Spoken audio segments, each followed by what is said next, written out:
అరే కోట్ల మైపాల్ నాకు అర్థం కాదు. నీకేమన్నా సెన్స్ ఏమన్నా ఉన్నదారా? ఆ? ఏం మాట్లాడుతున్నా తెలిసి మాట్లాడుతున్నా? ఏమన్నా ఇలువ, ఇజ్జతు, సిగ్గు, శరము ఏమన్నా కొంచెం ఇంకిత జ్ఞానం అనేది ఉన్నదా? ఆ? చెప్తా విను. కొడంగల్ వరకు పోయినావు కదరా బాయ్, ఏదో కొడంగల్ అభివృద్ధి అది అంటున్నావు. కొడంగల్ వరకు కాదురా, దౌలతాబాద్ గురించి మాట్లాడుకుందాం. మన సొంత మండలమైన దౌలతాబాద్ గురించి చెప్తా విను. ఫస్ట్ దౌలతాబాద్ మండలము వందల కోట్ల రూపాయలతో అభివృద్ధి జరుగుతుంది ఈరోజు. కండ్లే మన కాకులు ఓడ్చినాయి నీకు? నాకు అర్థం కాదు. కనిపిస్తలేవా? అభివృద్ధి కనిపిస్తలేదా నీకు? రోజు రాకపోయినా కానీ అట్లీస్ట్ నెలకు ఒకసారి అయితే ఊరికి వస్తుంటావు కదా. నీ ఊరికి ఎట్లాగేంచి పోతున్నావు? బాలంపేట నుంచి నీ ఊరికి ఒక రోడ్డు ఉన్నది. ఆ రోడ్డు పనులు నడుస్తున్నాయా లేదా?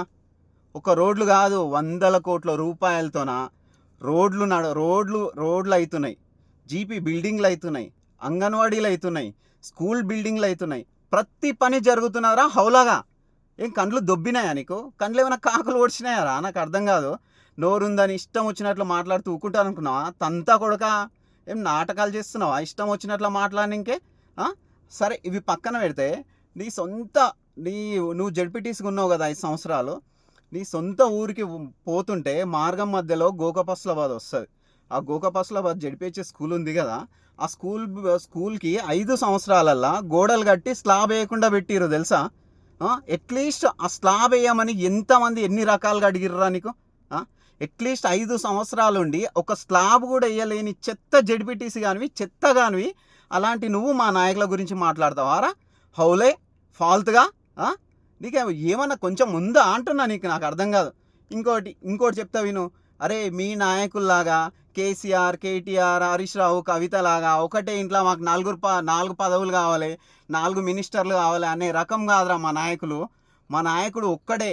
ఆయన అడుగుజాడల్లో ఆయన చెప్పిన విధంగా అభివృద్ధి జరగాలని మా నాయకుడిని పెట్టి కొడంగల్లో ప్రతి పనిని శరవేగంగా నడిపిస్తున్నాడు.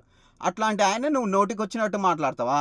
కొడుక బట్టలు ఇప్పిదంతా ఇంకొకసారి నోటికి వచ్చినట్లు నువ్వు ఉంది కదా అని మాట్లాడినావు అంటే సరే నీకు దమ్ము ఉంటే, నిజంగా చెప్తున్నారా భయ్, నీకు దమ్ము ఉంటే ఇప్పుడు ఎలక్షన్స్ వచ్చినాయి కదా, ఈ ఎలక్షన్లో నీ సొంత గ్రామమైన సుల్తాన్పూర్ ఉంది కదా, ఆ సుల్తాన్పూర్లో మా కార్యకర్తల మీద ఒక వార్డు మెంబర్గా గెలువురా భయ్. నువ్వు నాకు అర్థం కాదు.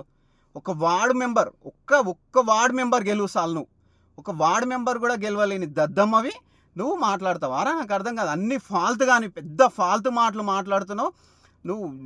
అంతా నీ సొంత డబ్బా కొట్టుకుంటున్నావురా భయ్, సన్యాసిగాని పెద్ద. ఏమన్నావురా? ఒక మాట అన్నావు, మా నరేందర్ రెడ్డి సౌమ్యుడు అన్నావు కదా. సరే ఆయనకే ఒక నీతి చెప్తా విను. మొన్న ఎమ్మెల్యే ఎలక్షన్ అయింది కదా, ఆ ఎమ్మెల్యే ఎలక్షన్లో మీ నరేందర్ రెడ్డికి నీ సొంతూళ్ళు ఎన్నెట్లు వచ్చినాయి రా భయ్? నాకు అర్థం కాదు. గింజుకుంటున్నావు కదా, నేను అంతా సెల్ఫ్ డబ్బా బాగానే కొట్టినావు కదా. ఎన్నెట్లు వచ్చినాయి? మీ అన్నకి ఎంత మెజారిటీ ఇచ్చినావు సుల్తాన్పుర గ్రామం నుండి? మీ అన్నకు కాదు వచ్చింది, మా అన్న రేవంత్ అన్నకి ఇచ్చినాం రా. హౌలాగా 207 ఓట్లు ఇచ్చినాం. కావాలంటే చూసుకో. నీ ఇంత జనాభాలో దాంట్లో 207 మెజారిటీ ఇచ్చినాం. దౌలతాబాద్ మండలం నుంచి 5500 మెజారిటీ ఇచ్చినాం. ఏమో అంటున్నావు, లేకపోతే టీఆర్ఎస్ అది మొత్తం టీఆర్ఎస్ అని. ఏడున్నదిరా? నాకు అర్థం కాదు. నోరుందని ఇష్టం వచ్చినట్లా రామన్న ముందల, నరేందర్ అన్న ముందల డబ్బా కొట్టుకోని హీరో అయిదామని చూడకు. నువ్వు హీరోగా వద్దనట్లే, కానీ అవతల మీద నిందలు ఎందుకు వేసావు? నీకు నోరుందని ఇష్టం వచ్చినట్లు ఎందుకు మాట్లాడుతున్నావు? ఇంకొకసారిగానే ఇష్టం వచ్చినట్లు మాట్లాడినావు అనుకో, నిజంగా చెప్తున్నా పక్కదంతం రా భయ్, పక్క దౌలతాబాద్ చౌరస్తా లేదంతా. నీకు అభివృద్ధి కావాలంటే రా, నేను చూపిస్తా. నువ్వు చేసింది నువ్వన్నా చూపి, మా రేవంత్ అన్న చేస్తున్నది నేనన్నా చూపిస్తా. నీకు దమ్ము ధైర్యం ఉంటే రా దౌలతాబాద్కి, చూసుకుందాం. ఇది నీకు సీరియస్గా చెప్తున్నా. ఇంకొకసారి మాట్లాడే ముందు దౌలతాబాద్ వచ్చి అభివృద్ధి చూసన్నా మాట్లాడాలి, లేదా నాకు ఫోన్ చేయి, రమ్మంటే నేనన్నా వస్తా, చూపిస్తా ఏమేం పనులు జరుగుతున్నాయని. నీకు తెలియకపోతే ఎప్పుడో అమాసా పుణ్యానికి వచ్చి డబ్బా కొట్టుకొని పోతావా? ఏమి హీరో అయిదాం అనుకుంటున్నావా? నీకు ఎవడొద్దన్నాడు? అభివృద్ధి కండ్లు దొబ్బినాయా? అరే హౌలగానువా, ఒకటి గుర్తుపెట్టుకో. ఇప్పుడు ఆగపోతే ఇంకా 50 ఏండ్లన్నా నువ్వు డెవలప్ చేయలేవు. ఇప్పటి వరకు ఉన్నావు ఒక్క మంత్రి అన్న అయ్యిర్రారా మన కొడంగల్ నుంచి? అరే అట్లాంటిది ఇప్పుడు ఫస్ట్ టైం రా ఒక ముఖ్యమంత్రి అయిండు. కొడంగల్ అభివృద్ధి జరుగుతుంటే ఏ మండలాల్లో లేనిది నీకు దౌలతాబాద్ మండలంలో ఒక్కటి పీకుడుగాను అనుకుంటున్నావా? కొడుక తొక్కితే పాతాలని కోతావు, జాగ్రత్త. తస్మాత్ బిడ్డ, ఇంకొకసారి నాటకాలు చేసినావు అనుకో ఉంటుంది. నీకు నెక్స్ట్ టైం మాటలు ఉండవురా చెప్తున్నా. ఖబర్దార్ రే మైపాల్, గుర్తుపెట్టుకో బిడ్డ. ఇంకొకసారి ఏ మాత్రం చేసినా తోలు తీస్తా.